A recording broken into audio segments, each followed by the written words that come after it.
here in the Mountain Pacific Sports Federation. They held their opponents to below .250 hitting percentage, the highest in the league. And for Hawaii Rainbow Warriors, they're just going to try to keep the momentum with Colton Kell out and James Anastasiadis in. They're going to try to keep the momentum on their side of the court. That's right. Meanwhile, Chris McLaughlin also out, had some family responsibilities to tend to, so Lisa filling in, and the Lopes strike first. They come in 1-1, having lost on the opening night of this Raising Cane's Rainbow Warrior Classic to Harvard, and then last night was able to get it back on track with a sweet victory over Emmanuel, the Hawaiian Financial FCU starting lineup scrolling at the bottom of your screen. Here is Rado Parapunov with his first attempt. Rattled around, and it finally trickles down to the Terraplex for a Hawaii point. You will see in the starting rotation for the first time in his career, James Anastasiadis, you mentioned it, Lisa, playing in place of Colton Cowell, who was not medically cleared to play this evening, but a special moment, a fifth-year senior from Huntington Beach, California, a guy who was born in Cyprus.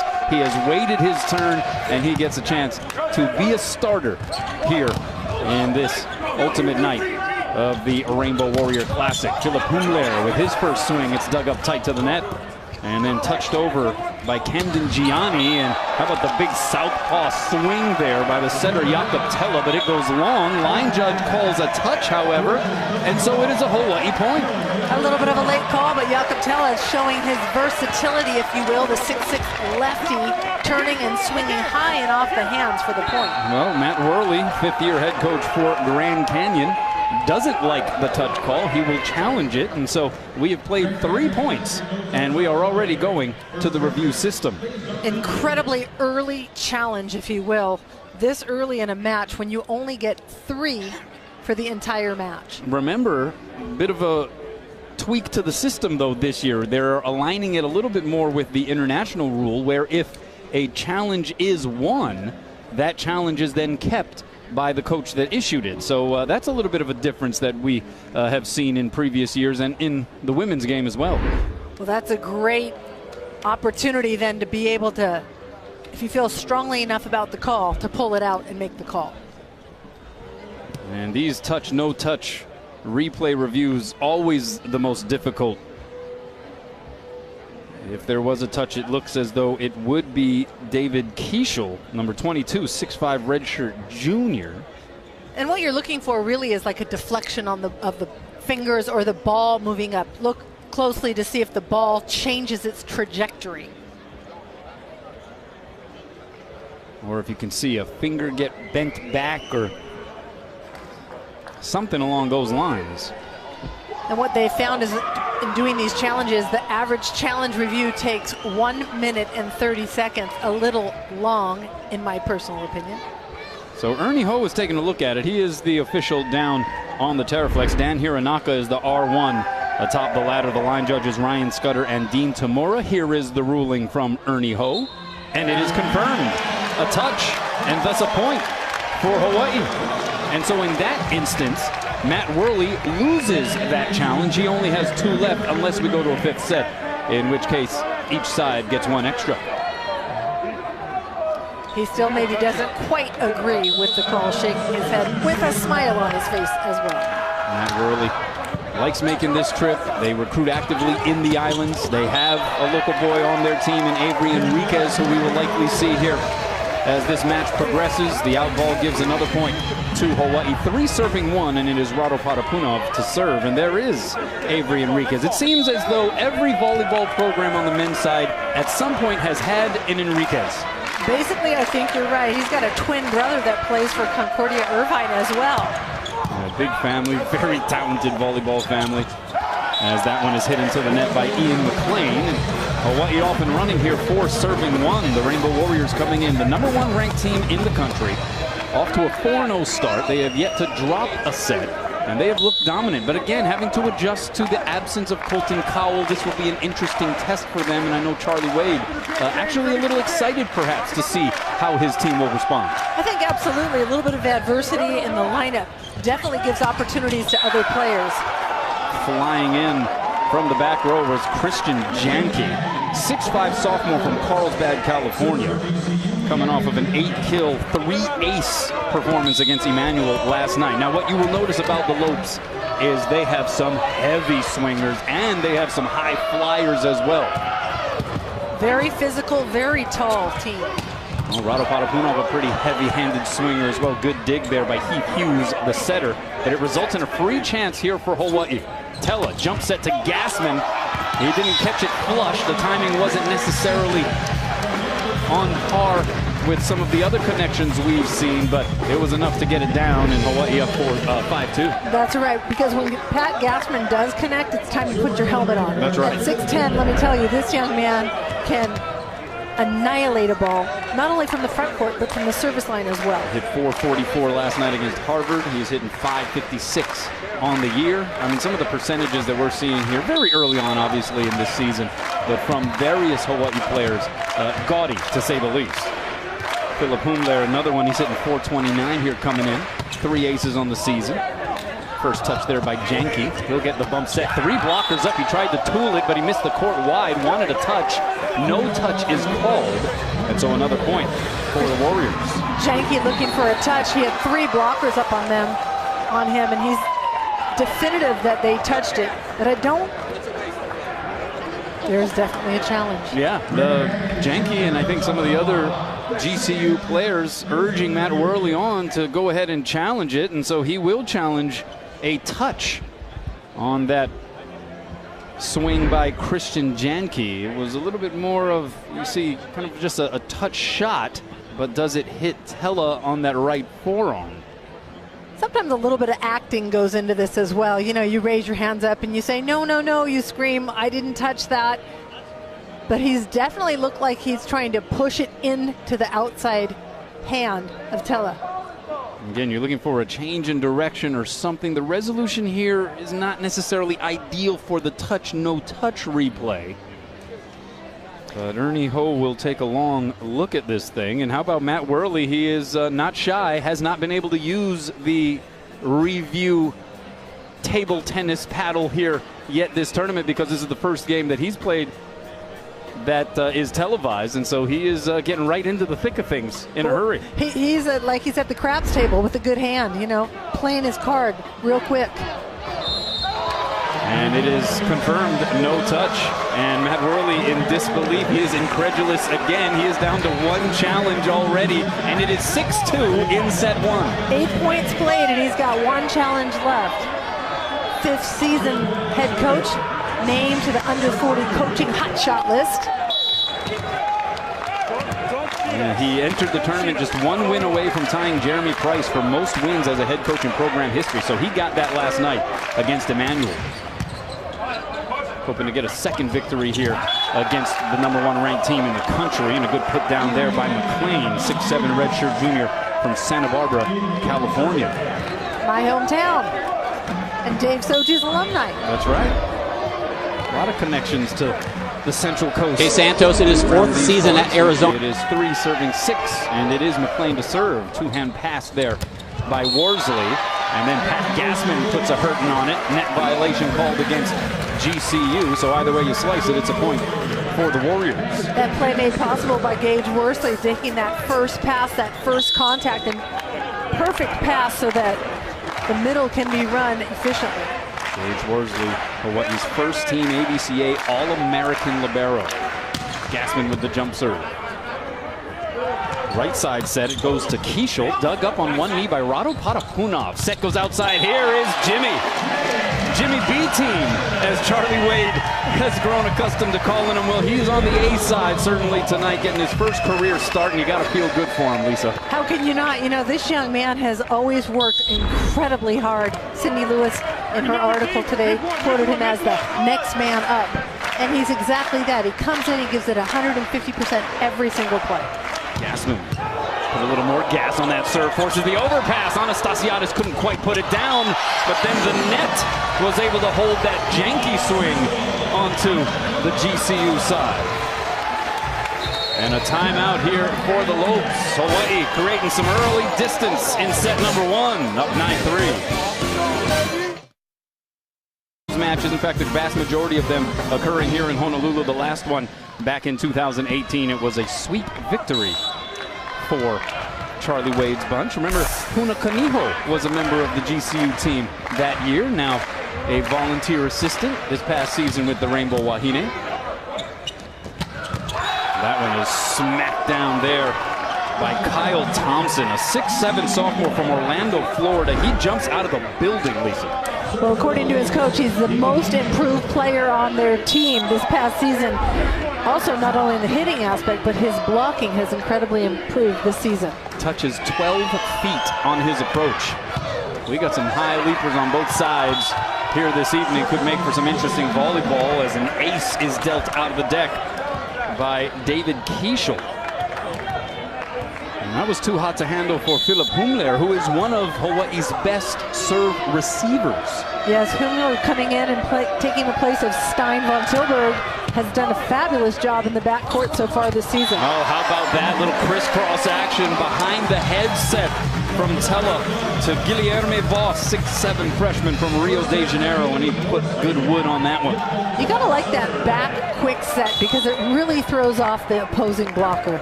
Usually they stay right in front of you, and at the last minute he goes behind.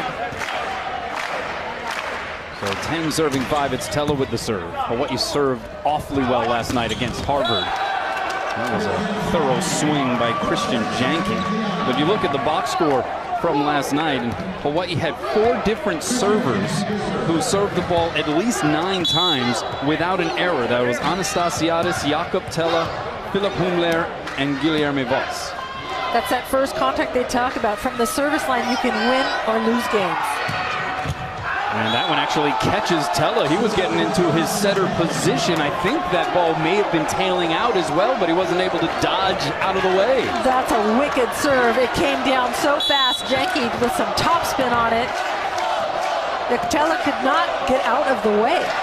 So some fire from the service line here from the Lopes, getting them back within 3. Janke, that one goes just long, let by Worsley. And Hawaii gets the point. So back behind the service line goes James Anastasiadis. And we've mentioned it's his first career start, but I think what is remarkable about a story like this, under the circumstances obviously with Colton Cowell out, but here's a guy who probably could have transferred to another program, been a starting outside hitter. He is a team first dude for sure. And here he is, getting his opportunity with the injury to Cowell to come in and be a starter and make an impact in that way. And you know he's revved up. And I think what you can tell even through warm-ups, his teammates are pretty pumped up for him as well. Oh, they're so happy for him. You know, basically he drank the Kool-Aid. And he keeps doing refills. He's just all in. He's literally the team leader. I said this in the pregame, but he's played more than anybody in every set so far this season, but he also leads the team in service aces. That's right. Definitely contributing. A rare service error, in fact, that last time behind the line. Here is Voss to serve. High ball set goes outside. It's Gianni blocked back. Now they go right side, and the big hammer swing by Kieshel. It's dug up over the net and down. A block by that Hawaii front. And this is one of the things that Hawaii talks about that they're working on in the gym more and more, is being more efficient on the pin blockers. Not getting used low and tight to the net. Philip Humler getting his paws on that one. Hawaii averaging 2.6 blocks per set here this young season. 13 serving 8. It's Voss slapping it across. Back row set. That's Janke coming and swooping in, but he misses the court wide. And another point for the Warriors. And Grand Canyon is just really struggling offensively right now, hitting 0, flatlining it completely. A lot of unforced errors. Actually, with that error, Lisa, they're in the negative numbers now. 0-6-7 officially. 14 serving 8. And again, out of system. Swing by Gianni, tried to go deep corner, just missed it. Long point for the Warriors. They're first to 15, and we have a media timeout. Hawaii rolling in set 1 against the Lopes. But there is a different mentality, I think, behind the service line here by this Hawaii team. And it goes back to last year as the set goes middle to McLean and he gets it down for the Lopes. But it's a mentality of, you know, instead of going back there and sort of just jump serving, grip it and rip it type of approach, Charlie Wade likes to emphasize, hey, maybe just tack it down 1 notch.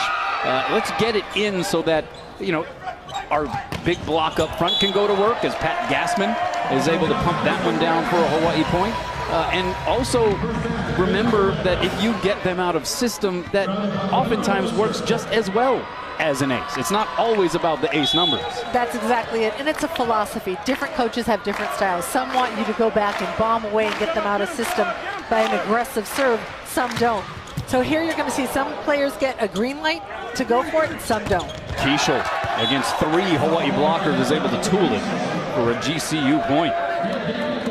Keishel coming on strong last year. He got to start in the last 15 games for the team because he's just really got an opportunity and showed that he could be a starter for his team. Yeah, he had 10 kills, hit 259 to go along with 3 blocks opening night of this tournament in the 3-set loss to Harvard. Rado Parapunov pulling the string just a little bit, taking something off of it and getting the kill. But I think that was one of the early surprises, was GCU getting swept by Harvard. This is a Lopes team that has some high expectations with a little bit of their youth now graduating to some more experience here in this particular 2020 season. And so while they are preseason picked to finish 5th with USC in the MPSF, I think they were expecting to have a better debut against Harvard. According to head coach Matt Worley, that was the worst that they've looked in the last 4 months if you go through all of fall ball. Well, that's exactly it. He said this is the most skilled team that the program has ever had, and so their expectations were pretty high. But this team is young, and they had a lot of nerves, and Harvard is a good team, so we got to give Harvard that That's credit. Right. This team is good. They're still a little young, and there's a lot of nerves that go along with that. Jack Burton now with the serve. Diving pass there by Humler, and then Tella turns on 2 and gets it down for the Warrior point. Tella bettering the ball on that play. Not a great pass, actually a spectacular get off of an aggressive serve, but he couldn't do anything else but being the 6'6" lefty that he is, dumps it over on 2. Substitution here for Hawaii, Shea Suzumoto, 5'8" freshman out of Punahou, into the back row for Hawaii, listed at 5'8". That might even be a tad generous, I'm not sure. But, you know, he's in for Gage Worsley right now, and that was a very unique play. So that, according to Dan Hironaka, the R1 hit and to serve. And here you're going to see the front row on Hawaii. They put their hands behind their heads. I get that question often. Why do they have their hands behind their heads? So exactly what we just saw. That's right. Tella, good serve, gets GCU out of system. The libero Ko Udall with the set outside to Janke, dug up by Suzumoto. Backside set, Parapunov off the block. It tightrope walks the top of the tape and finds its way out of play for another Warrior point. Even though the Lopes know the ball is going to go to Rado, they've got 2 up on him. He's hitting a higher ball tonight than he was last night. Some unforced errors last night, but you can see he's self-correcting. Yeah, no errors yet in this one. 3 kills. Hawaii hitting 600 as a team, just 1 hitting error as a squad. A great serve by Tella, and GCU has to scramble just to forge a return. Tella now goes backside to Rado, and that one winds up in the seats. Parapunov with 4 kills to lead Hawaii. Parapunov with that lefty going sharp court inside the blocker's hands. And a timeout taken by GCU. When Rado is feeling good, boy, is it scary for the opposition. That high point of contact, he can go wrist away, almost like a nozzle. He can gooseneck that thing into that deep corner. He is quite an opposite hitter, no doubt. He is, and he sees the court so well. He sees that he's got 2 blockers on him, and it is so difficult to defend that. I don't care how big of a blocker you have. Lefties have something, and there's 2 lefties on University of Hawaii this year. Tella and him, very difficult to read. Parapunov, winner of the Brian Ivey Award last season, given to the best opposite hitter, also the International Player of the Year for collegiate players from outside of the United States. Let's check out the First Hawaiian Bank top 3. Tournament hitting leaders, Colton Cowell. He's getting a break here tonight 4.75 kills per set. He was pretty magnificent prior to leaving the match last night with what appeared to be a lower leg injury of some sort. Had 13 kills, hit 423. Camden Gianni on the other side for Grand Canyon, 4.2 kills per set coming in. And Campbell Schoenfeld for Harvard, he has had a strong tournament as well. You know, these are teams in this Raising Cane's Rainbow Warrior Classic that may not resonate with the grander volleyball audience, right? But I think those in the know realize, hey, look, Harvard, they went to the NCAA tournament in 2018. Grand Canyon is a team that I think everybody feels like continues to climb and is very much on the come up. These are not necessarily easy matches, and we've seen already some upsets across the country. Some of the brand names, so to speak, have lost to teams and programs that maybe people wouldn't necessarily have on their volleyball radar. But I think the thing is, Hawaii's playing so well, they make it look a lot easier than it should be. They definitely do that. And you know what? The bottom line is every opponent out there, it can go either way any night. And that's the parity that's starting to happen more in men's volleyball. It may seem like it's easy. It's not. Put down there by Kieshel. Well, you had USC fall to New Jersey Institute of Technology the other day. You had George Mason also pull off a win against USC. St. Francis took down Stanford as Guilherme Voss gets the kill down for Hawaii.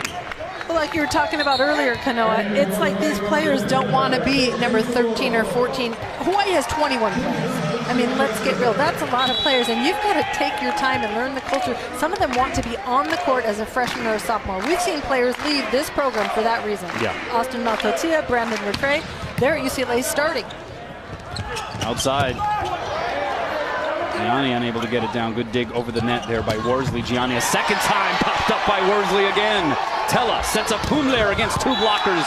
Goes cross court, got the touch, and gets the point. And Hawaii up 23-15. Gage Worsley making it look so easy. He was one of the kids stricken with the flu bug, but you would never know it. He makes it, he digs it right on target, which is even more scary. He is an energizer for this team. And he's an energizer for himself. That's right. He's got a lot of energy. He's a Red Bull can with legs. High ball pump set, Gianni. Diving layout save, Worsley over the net. Putting on a show in that back row. And then the block is up. And the roof is down. Rado Parapunov saying to Camden Gianni. Rado looked a little bit like, check out this one-arm left-handed dig by Gage Worsley. Amazing rescue ball. And then a block by Rado. Unbelievable. He did a little Michael MJ dance. He backed up real slowly. Did you see that? He did. Also pointed down. Yep. Just in case there was any doubt. Aloha ball here in the first. Anastasiadis with another great serve. Middle set. Good block up there by Voss on the swing by Thompson. Kieshel, easy pickings there for Worsley. So Tella, back row, Anastasiadis, touch shot, diving save there by the libero Udall, and then the block ends it as Gianni is turned back. Voss getting the gist of that one, and Hawaii putting on a block party in the closing moments of set number one, and they take the first stanza by double digits. Hawaii player, also assistant marketing director here at UH. And his mom, Julie. Parapunov off the block and out, and Hawaii getting things started where they left it off. Just keep feeding him while he's getting the kills. Go to him while he's hot. Avery's actually a junior on this team. Go ahead. And it looks like they've went to a two libero system for Grand Canyon, where Avery will come in and actually play defense. He'll actually be on the defending end. Wow, that was an unleashing by Ian McLean. Some high cheddar for James Anastasiadis. Some serious heat. I think Grand Canyon knows they've got to get their offense going. Yeah, you're absolutely right about the two libero system. Udall a little bit better in serve receive, so he is out there when Hawaii is serving. We see Enriquez back in there to play more straight up defense. as that serve goes long and they'll swap again. That's kind of interesting. You don't see that too often. You really don't, but what happens is that it's a good system if you have one player who's a little bit better at what we call serve receive and another player who's better on reactions, defense. Potapunov to serve. Set number 2. First touch there by Udall, the libero. And a free chance here for Hawaii, but the pass with 2 hands by Worsley was a little strong, and then Hawaii wasn't able to forward a return. So a rare miscue there on what was a free ball for the Warriors. Just a communication error, really. Normally, the libero will try, Gage will try to take every first ball if it's what they call a free ball. And this one is served out by McLean. And that's unfortunate. They're causing so many unforced errors. Grand Canyon giving points away right now.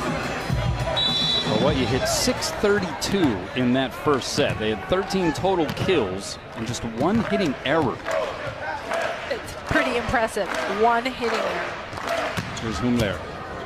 Another hot serve, and GCU way out of system. Another free chance here for Hawaii. This time Worsley puts it on the money.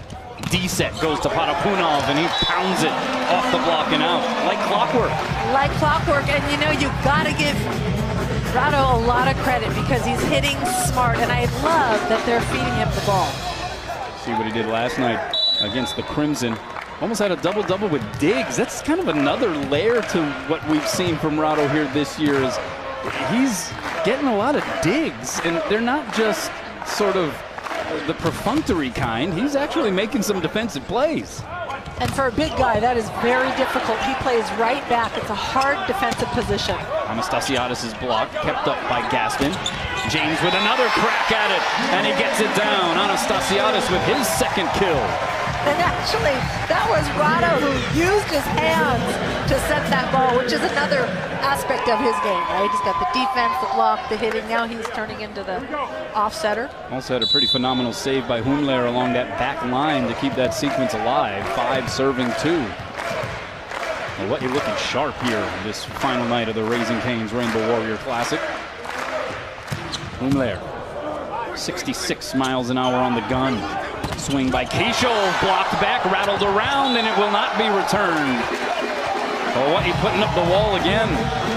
Pat Gassman leading the way. And Pat Gassman getting out and closing that block, getting out quickly. Grand Canyon's tempo is a little quick, so Pat Gassman, you can see him really concentrating and focusing on where that set's going and moving quick to the ball.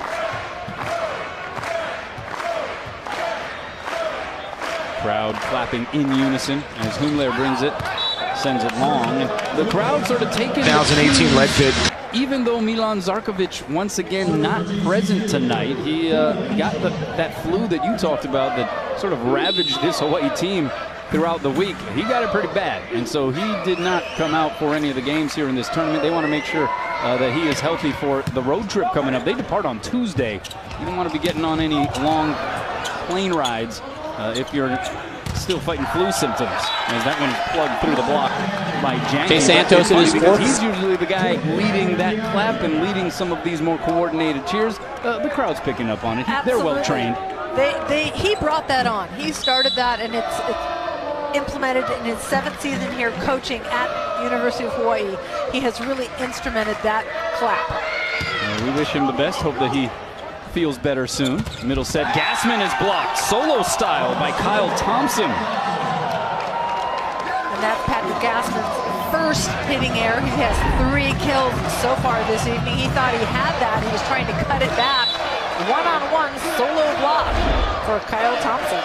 Usually works the other way. It's Gassman getting the solo stuffs, but Thompson, the big leaper in the middle, gets the better of that battle as Keishel. 2018 lead pit to the NCAA. Momentum changer. You get a stuff block and then you serve into the net. You know, you just kind of shoot yourself in your own foot. Yeah, 6th service error for GCU, and now it's Pat Gassman. Had to convince Charlie Wade to let him do this jump serve here in 2020. Charlie Wade said, you can do it, but you got to take a little something off, as you see the hang time from Thompson. Gassman can gun it. He's got a cannon back there, but Charlie's saying, well, let's compromise a little bit. You can turn up the heat from time to time, but I want to make sure that you're getting those serves in. Yeah, I talked to him about that, and I said, I heard you got the yellow light on that. He said, no, I got the green light. I can do whatever I want. I'm like, really? So he says, right? As Janky, another service error here for GCU. A little contagious. You might start seeing GCU put in a couple of serving subs. At this rate, they might be better off just getting the ball over and in, giving themselves an opportunity.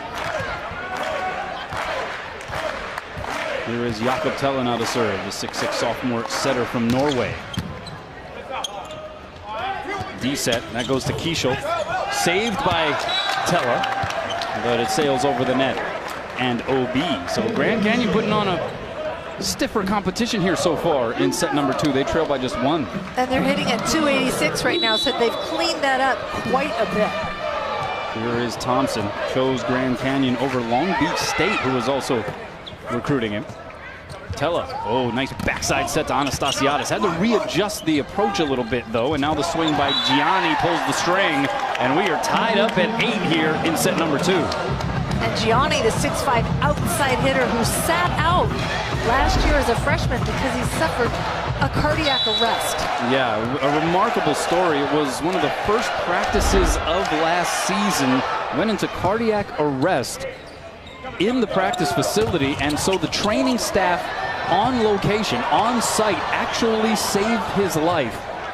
Ultimately, it resulted in him having to undergo open heart surgery, and he has made that long return and comeback back to health, to where here he is as a starting outside hitter once again for this team, a redshirt freshman. Just absolutely remarkable. This is a guy who was heavily recruited out of high school, a first-team AVCA high school All-American and CIF Player of the Year.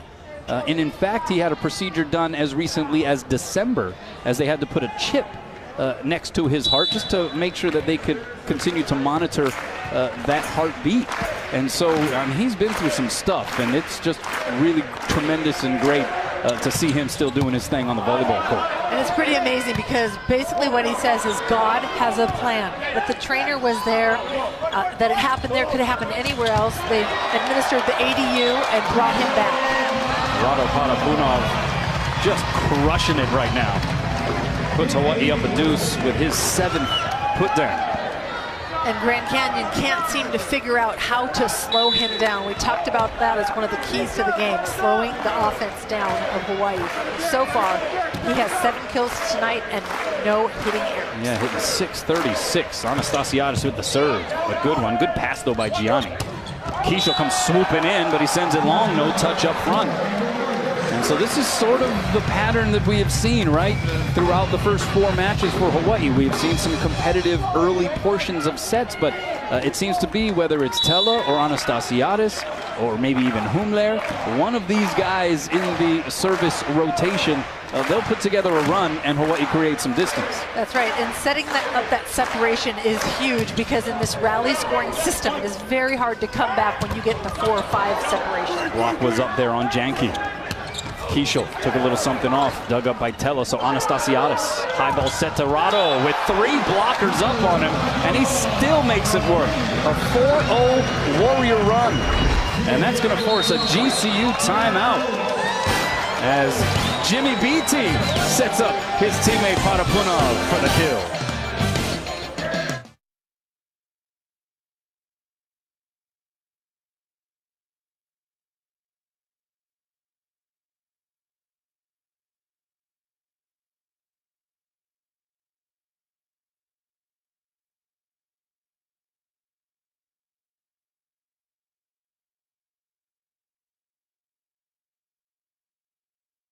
There's not a lot of places for you to go unless you hit high off the hands, and he knew it from the minute he got it. Voss, Big West Freshman of the Year out of Rio de Janeiro, Brazil. Served by Anastasiadis. Bump set goes to Gianni. Wrist away, diving save. Worsley. Tella will smack it across. So Lopes on the attack. Kiesel, another diving layout save by Worsley. Humler touches it across. GCU again on the attack. Gianni over the double block and in. Gage Worsley, though, is scooping up everything right now. Gage is everywhere. He's a left-handed player, but a great one-handed layout dig. But check this out, then the right-handed dig. And you know what, I'll tell you, that's a great shot. High over the block, took a sneak peek for the kill. Tella behind 2018 lead pit. It's dug up. And then plugging it through the block was Keishel. Good dig there by Avery Enriquez on the GCU side to eventually lead to that Lopes point. They're within 3. Starting to battle. You can see a lot more defense being played. Hitters hitting around the block, not into it or out of the court. Tella, high ball outside to Humler. Dug up by Enriquez, but nobody had his back. And that's a point for Hawaii. They're up 14-10. Humler with his second kill on the night. A little quiet offensively, but still contributing immensely, also from the service line. So here is Guilherme Voss, as mentioned, Big West Conference Freshman of the Week, following his performance in the first 2 matches against Charleston, as Gianni goes up over that big block proposed by Gassman and Humler. Gianni starting to get a little bit more comfortable, still hitting in the negatives though for his team. Yeah, he gets a lot of swings, that's for sure. Had 33 attempts, 13 kills against Harvard on night 1. Already got 13 swings here tonight, and Gassman, just Mr. Efficiency, right? That's only his 5th attempt. He's got 4 kills, and that leads us to the set 2 media timeout. Hawaii reaches 15 first. They lead by 4 here. Pat Gassman, now a senior, doing his thing.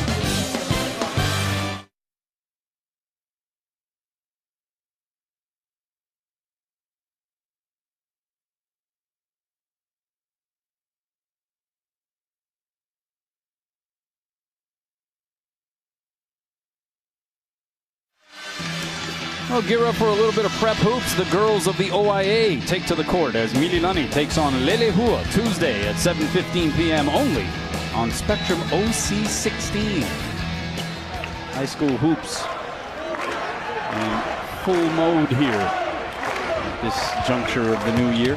Rado Patapunov with the jump serve. And the block is up again. Gassman next to Tella. Return to sender. 6'6" and 6'10" respectively. Grand Canyon's got to figure a way to go up, over, around, or somewhere, but you can't go through it. I mean, Joe Worsley could get up, and he got his share of blocking numbers for sure, but that's something that Jakob Tella brings to the table, that 6'6" frame. And Rado Panapunov, he brings that to the table. A laser beam serve, and an ace, the first of the match for the Rainbow Warriors. And Rado, that lefty again, serving from left side with some topspin on that ball and serious heat behind him. I mean, what do you do? I mean, if he's lighting that thing, what do you do? It's a scary thought is what that is. Took a little something off there. Backside set goes to Keishel, dug up by Worsley. Humler, the dink, pancake save, great layout there, Heath Hughes. But then the block is up again. Trying to touch it past was Janke, nothing doing. Gassman just eclipsing the sun above the tape. But the play of that play was Gage Worsley in that dig. Not only did he dig that ball, which was scary, it was a hard-driven ball, he dug it right to the setter. Talk about transition volleyball, that's pretty sweet. That is amazing, as Patapunov tried to go line and misses wide. But yeah, Gage Worsley, I mean, that wasn't a full flat platform dig. That was just sort of knuckled right on the money to the setter. He is something special. He really is. Eric Soji, award winner, defensive player, first team All-American, a junior this year.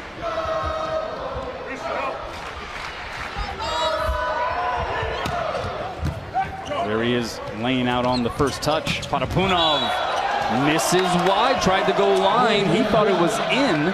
Both line judge and Dan Hironaka calling it out, but I think the Hawaii player is going to urge Charlie Wade to grab that ping pong paddle and challenge that in-out call. It's pretty funny when the players actually realize that that it was called against them. It's almost like, I'm going to tell on you, and they run over and they point to the coach like, no. That's right. It was in. It was in. Except for Jakob Tella. He will tell it like it is. He will tell the official that he touched the ball before it went out. Well, he doesn't want to wait a minute and 30 seconds for the answer.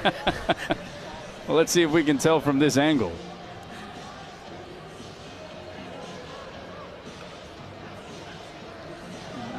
A little bit hard to tell with the line judge there, but it is awfully close. And I mean, that's right on. The line judge is right on top of it there.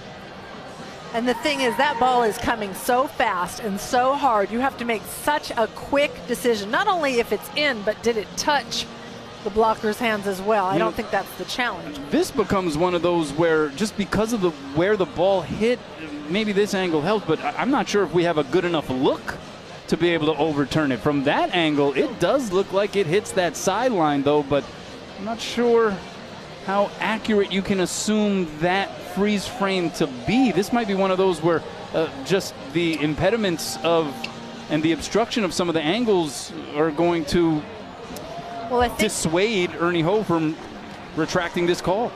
I can't agree with you more, but I have a solution to this whole problem of whether it's in or out. We either make the lines maybe 8 inches in fluorescent pink. Okay. Or we make them an inch. So it makes it really obvious. Okay. All right. What do you think? Oh, yeah, we can like lace them with chalk so that there's a mark on the ball or something. There we go. I mean, it is really hard to tell on that angle. Yeah. It's almost impossible. And I think not enough there to convince Ernie Ho that he could justifiably overturn the call. So it remains a point for GCU. They trail by 5. 13 serving 18. Here it comes from Jack Burton. Little scramble play for Hawaii. Humler resets the feet. Good one-hand save there by Gianni. The swing by Keishel coming. Gassman getting his fingertips all over these swings by the Lopes. There it is again next to Humler. Centered and then sent over. Free chance here for Hawaii, but it's going to be a 4-hit violation called against GCU. There was an extra hit in that mosh pit somewhere, and so another point for Hawaii. But that defensive front for the Warriors right now, they are getting hands across America. And you know what? They're having fun. They're in system. They're closing up the block. And Grand Canyon is really struggling getting around the block. They're putting a lot of pressure on the offense of Grand Canyon, who is now currently hitting at 0.91. 19 serving 13. Middle set, and Thompson sends it long. You know what's interesting is that Grand Canyon's passing is actually pretty good. I mean, they are passing on target, but the hitting errors or into the block has really been their struggle tonight. And that's one of those where it becomes an avoidance swing, right? Thompson trying to avoid Gassman in the middle, and he ends up sending it long or wide. And Hawaii now up by 7. The psychology of the game, right? That's it. Hawaii now with 7.5 total team blocks. That time, Janke was not weary of the block across the net. He just rips into it. If you need tickets to an upcoming UH contest, you can visit hawaiiathletics.com, call 944-BOWS, or visit the Stan Sheriff Center box office. 3 easy ways to get your seats for exciting UH sports action. Shea Suzumoto back into the game for Hawaii. 2019 graduate of Punahou, won 4 state titles, 3-time HHSAA all-tournament team selection. And Gassman, I mean, just putting everything back onto the GCU side of the net. It's almost like they've got to try to work the ball away from Patrick Gassman, because it's 6'10", and he's really strong and penetrating the net so well. They've got to try to work the ball around him. 5 blocks now for Gassman. He has been impenetrable as he rotates to the back row. Oh, and how about that by Gianni, as if he was repelled down from the ceiling. He comes flying in for the kill. The high school All-American who played for Wave Volleyball Club, hitting out of the backcourt. Now that might be more efficient for the team, setting the ball away from the bigger blockers where they see the court better. High toss here by Janke on the serve. Pass tight to the net, but Tella able to punch it over from the back row. Janke, a little too hot to handle there for Potapunov, who was in position. You see the frustration there. He's now getting to the point where he's expecting to pick those swings up. Yeah, he's frustrated with himself more than anything. He was in the right spot. Just let the ball get away from him. So Christian Janke, 6'5" sophomore from Carlsbad, California. Playing in 109 of the 110 GCU sets last year. Serves it into the twine. Service error number 8 for the Lopes, and a lot of them have been, as you alluded to, momentum to say. They play at Lewis on the 17th, at Loyola the following night, then at Lincoln Memorial and at King to round out what will be an 8-day road trip. You saw his son Kainoa there. And I'm sure that he saw it and has been around this game from day one, since Coach Charlie has been coaching for 11 years here now at the University of Hawaii. Men's. Janke sent it over with the left hand, almost handcuffed Worsley in the process, and then they're going to call Anastasiadis for the mishit. GCU not quite done. We talk about the Lopes as an up-and-coming program in many respects. They're still fairly young as it pertains certainly to Division I sports, but they have incredible facilities and resources over there at the Phoenix campus. And in fact, they were 5th in the nation last year in attendance, even though they play primarily in a gym, analog gym, that holds only 1,500 capacity, as you see. Ian McLean putting in some work atop the tape here defensively for the Lopes against Rado Potapunov. They're truly a pretty young program, but they're also just trying to create their culture. And they've got a really good following, 5th in the nation in attendance, and a lot of student activity. Nice job tooling the block there by Anastasiadis. And in fact, this year Grand Canyon will play 6 of their home matches in GCU Arena, which is the bigger facility, usually monopolized by the basketball programs, but it seats 7,000.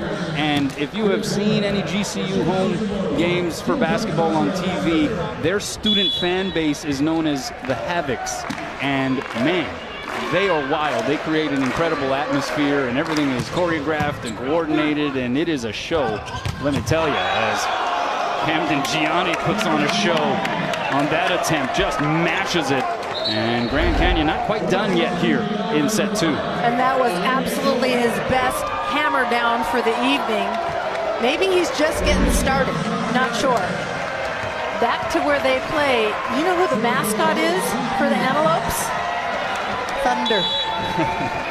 Yep, rooted in the rumbling sound of the antelope herd. And their basketball head coach on the men's side is Dan Thunder Marley, so I guess there's a little bit of poetry there as well.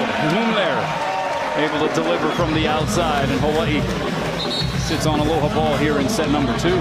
Now, we give them credit for being 5th in attendance, but of course, Hawaii last year dominated in the realm of fan attendance. It wasn't even really that close. Hawaii was number 1 in the country, and of course those late season sellouts certainly helped the deal. But there's a pretty awesome atmosphere here at the SSC as well. Pretty huge, averaging 4,000 so far this season. And that one hit inside the end line by Gianni. I think Gianni just got his 2nd win. A little bit of thunder coming out of those spikes. It's been the theme here.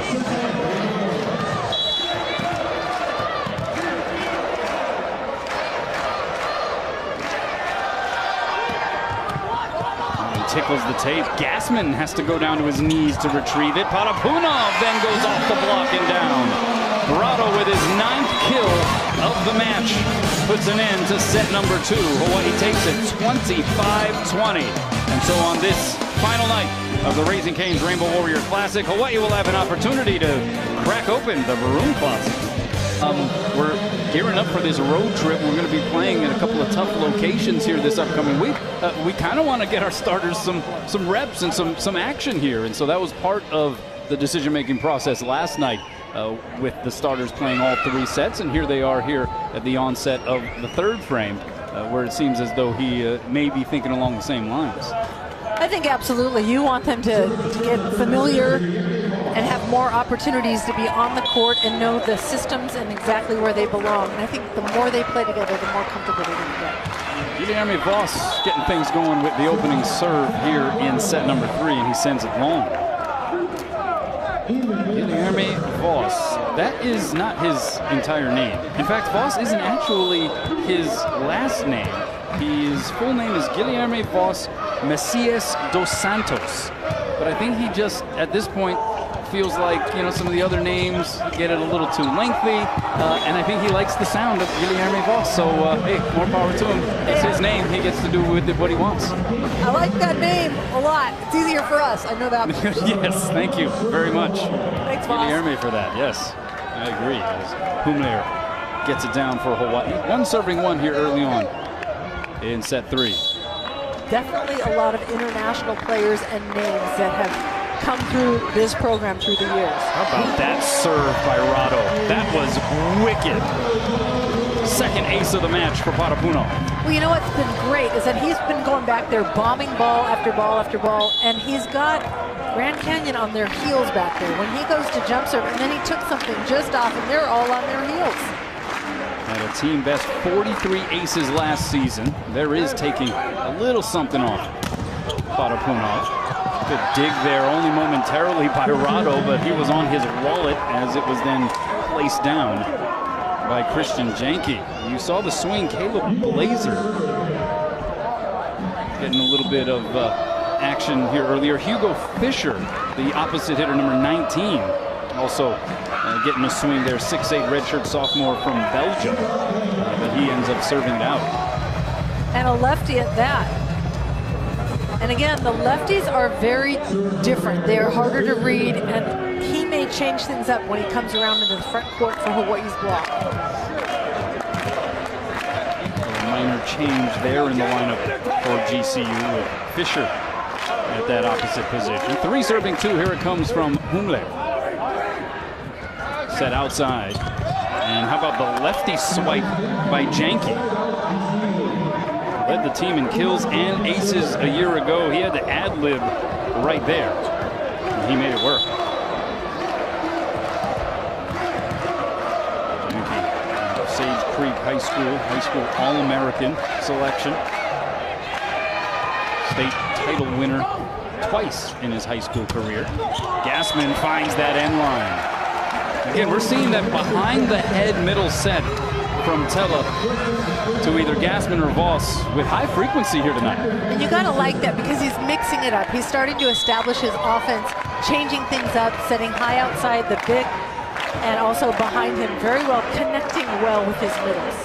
Love that stat line for Gassman, 5 kills, 5 blocks. Here he is on the jump serve, forces the overpass, and it's as good as an ace because Tella able to clean it up.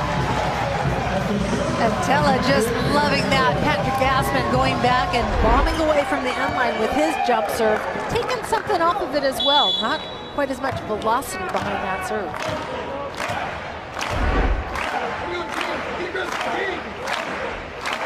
A long exhale from Gassman, and he delivers an ace. Just nasty. You know what's amazing is that he is so happy to be in there serving. He's worked so hard to be staying in.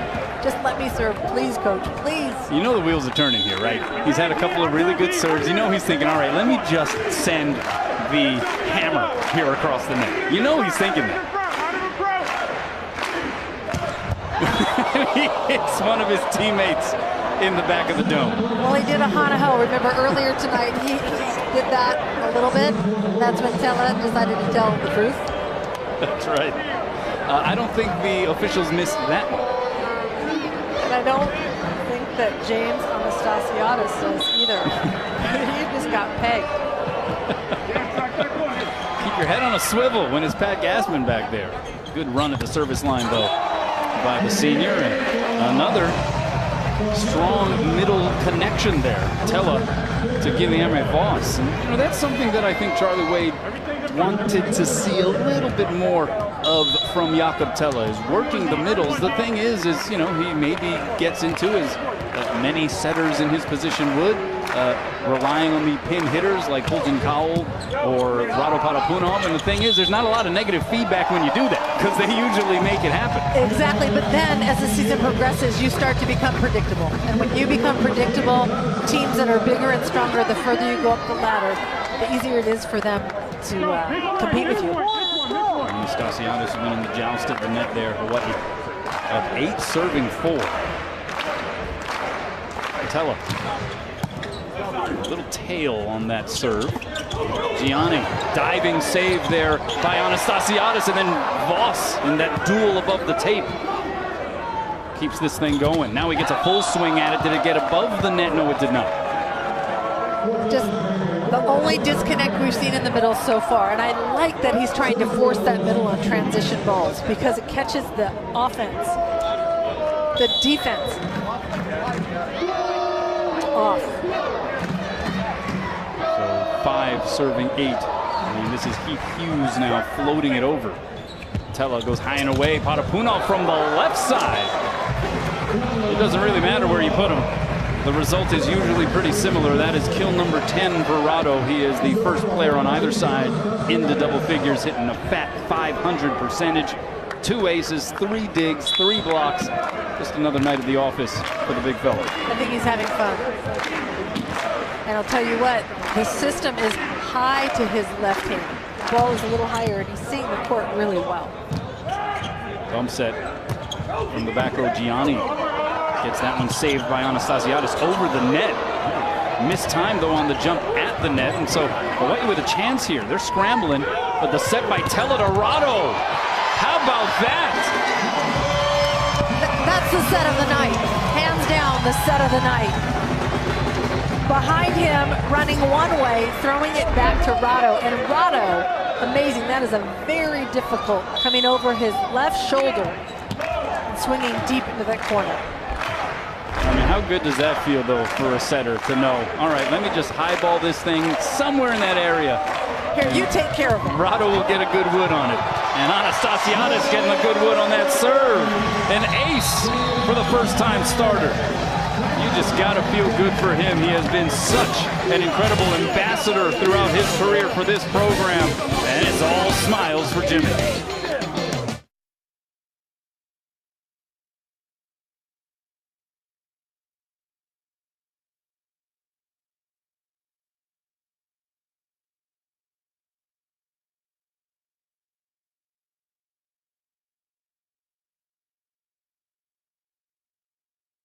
Mobile and get the best devices, latest technology, and coolest accessories. The store is open Monday through Saturday, 9 to 8, and Sundays, 10 to 6. Hawaii already creating a bit of a separation here in set 3, leading 2 sets to none. They won set 1 by 10, 25-15, took set 2, 25-20. Here they are up 11, serving 5. Gianni trying to go cross-court towards us, but he misses wide. The lead extends out now to 7. And for Grand Canyon, their hitting this current set is at 250. It's the best hitting percentage. Actually, they just dropped it to 125, but it's still the best percentage that they've had so far. Grand Canyon preseason pick to finish tied with USC in the 5th position in the MPSF, according to the coaches. Anastasiadis forces the overpass on the serve. Tella goes outside. Humler cross-court and in. And Hawaii has it rolling on all cylinders right now, Lisa. They definitely do. There are so many offensive weapons on this team. He completely terminated that ball. Humler doing a fantastic job on the outside. One-on-one opportunity.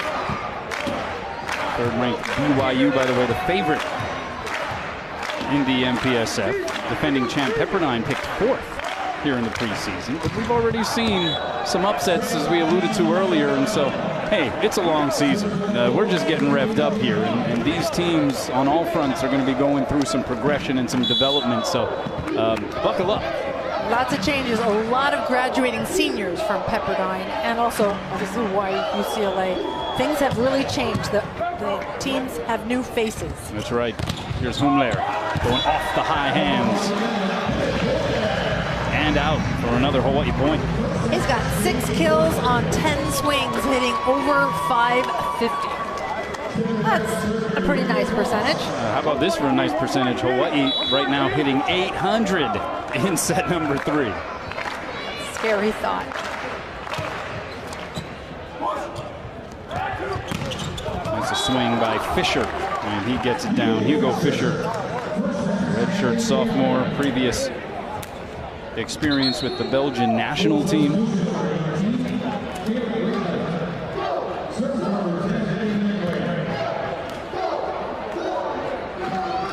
And Caleb Blazer in and back to serve. That's an interesting substitution. A 6'7" middle blocker coming in as a serving sub.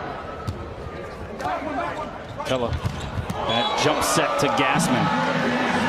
And they have that rhythm really strong here in this particular weekend. Hawaii to 15 first once again. Timeout. 6'10". Hawaii as a team 8 total blocks. Karapunov with the serve, diving pass by Gianni. And Fisher looking pretty sharp, the southpaw going cross court and in. A little bit of a different look, but what a tough serve and a great first pass from Grand Canyon.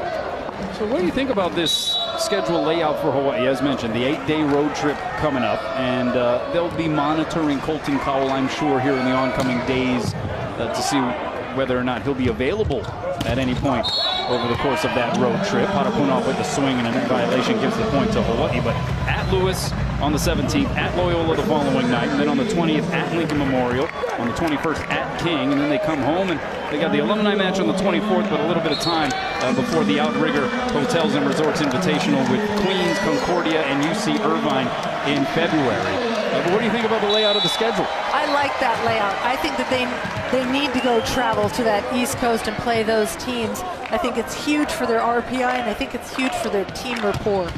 Chaz Galloway, a freshman on the floor out of San Diego, California. Gassman with the swing. And Galloway, just be prepared. He has extreme bounce. This guy gets up off of the Terraflex. We're talking like 45-inch vertical range. He's the guy that Rado said, this is the young man that we really have to watch out for, because as a freshman, he's going to be an amazing athlete. Not only today, but within 4 years. 6 kills against Emmanuel on the opening night of the tournament. Fisher sends a free ball over. So it'll be Gage Worsley. High ball to Galloway. And that one is dug up in the back row by Gianni. Fisher off the block, kept alive by Worsley. Here's Galloway up the ladder and down the chute. He's not only a jumper, he's explosive, he's dynamic, and has some incredible hang time. Look at him. He soars. There was one play against Emmanuel. It was an overpass, and he went from straight flat foot position, vertical, and he was chest high above the tape. It was ridiculous. He gets the kill there. And Humler gets the ace there. Humler is serving bullets from the back line right now. If you take a look at this, his toss is so far out in front of him, and he is going completely forward. He lands at least 4 feet inside of the court after he serves.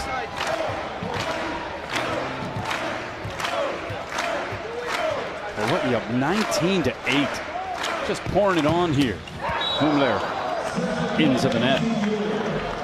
So that ends a 4-0 scoring run for the Warriors. And now we get to see Aleu Choi onto the floor. And he put in some good work for Hawaii last night. Coming in to play some backcourt responsibilities. Had a dig and an assist against Harvard. And back there in serve receive. Gets the first touch, but a little too hot to handle on the serve by Janke.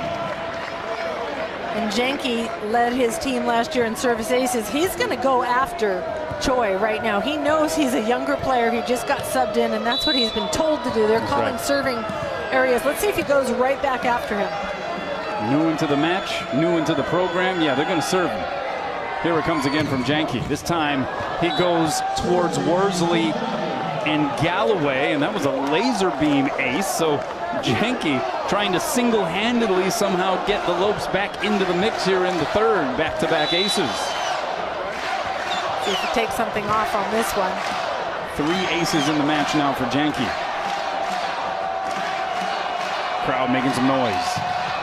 Another blasty blast. Galloway the first touch. Worsley can't get there. That is back-to-back-to-back aces for Christian Janke. And Charlie Wade is going to signal for a timeout. Some fire from the service line. Well, you know, it's almost like he's like, I'm just going to do this no matter what, because we need the points. And he's going for it. He's bombs away. Do you see how high he tosses that ball? Well, he led the team in aces last year, had 27. He's got 4 now in this match alone, including the last 3 points.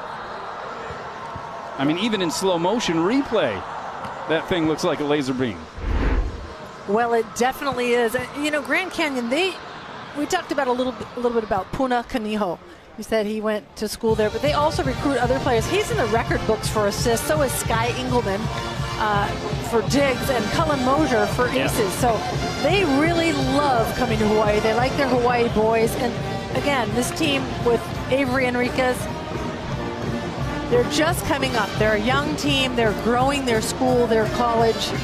They're new to the Mountain Pacific Sports Federation. You know, there's a lot of upside to this team. As you see Enriquez back out onto the floor, 3-time BIIF champ at Kamehameha, Hawaii.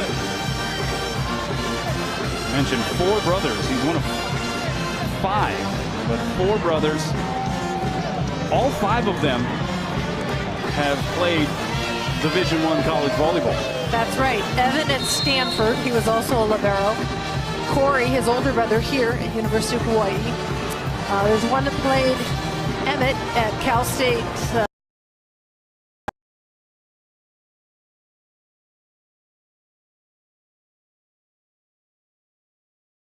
God, they're close. Played Concordia Irvine. A lot of boys, a lot of volleyball. Yeah, a lot of really high-level volleyball, too. That's right. They, as a family, went on a tremendous trip over to Europe during the summer. As Galloway flying high, unable to put it down, though. The dink by Gianni and a net violation called against Hawaii, and so the run continues here for GCU. They've ripped off 5 in a row to get within 6. And all behind the serving of Janke, who's really putting a lot of pressure for Hawaii to take care of that first opportunity, that first pass.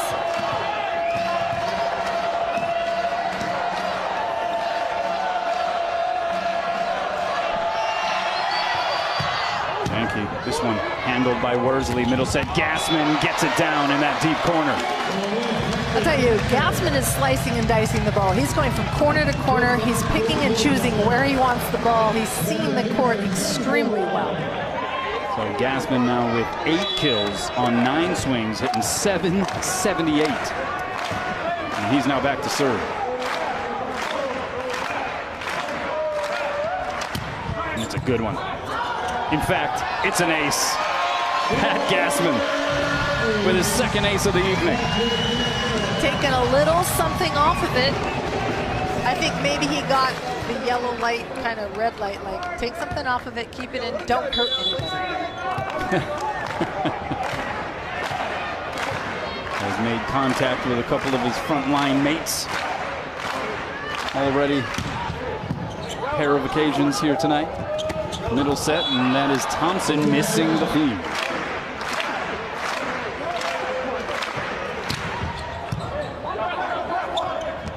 Middle set, Thompson.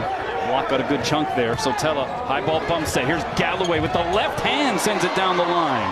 It will be returned, but another free opportunity here for Hawaii. Gassman the first touch. Tella outside. Galloway! Dug up over the net, and we play on. May have been an out ball played by Choi there. Gassman from the back row. Are you kidding me? That is no kidding you. That is Pat Gassman calling for the big. He called the first play, they didn't set him, and he was screaming for the big on the second play and got it. And so they rise here at the SSC. It's aloha ball for the match.